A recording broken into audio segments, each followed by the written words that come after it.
Peristeronic Sounds.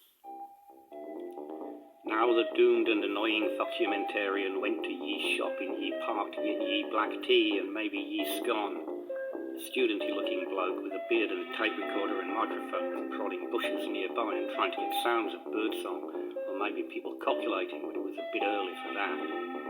He gave up on the bushes and got a bag from his pocket and started tossing them small pinches of birdseed around to attract pigeons for some arcane reason. The bird seemed unimpressed by his equipment and ran off when he brandished his oversized microphone at him. But one bird went against the tide. Was it hungrier, or braver, or more stupid? We'll probably never know. It waddled cautiously and commenced pecking the tasty grains. It took a moment for the penny to drop, but his comrades soon noticed and tried to discourage the scamp. Then, as several, they descended on him and tried to drive him off.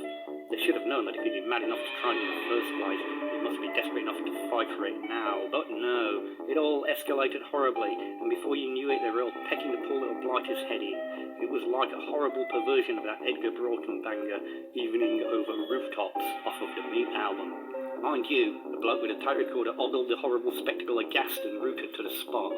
Then suddenly he realised what he'd started and dove in, waving his arms and trying to drive off the angry birds. The birds had done their job well, and the scamp pigeon was twitching in his death agonies. Maybe birds are like fishes and don't actually feel pain. I'm not a fucking expert. Drunk with avian gore and curious to sample the variety of a new species that descended like harbingers of doom onto the pitiful field recordist. Pretty soon he was screaming and crying and flailing around like a mad bastard as the militant birds showed him what for. They were shredding his beard. It was a shit beard in the first place. Well, it turns out that people bleed even easier than birds, and sooner or later one was going to hit an artery. It was going to turn ugly. But by now, our eroticist protagonist had finished his scone and tea and was losing interest, so he missed the end.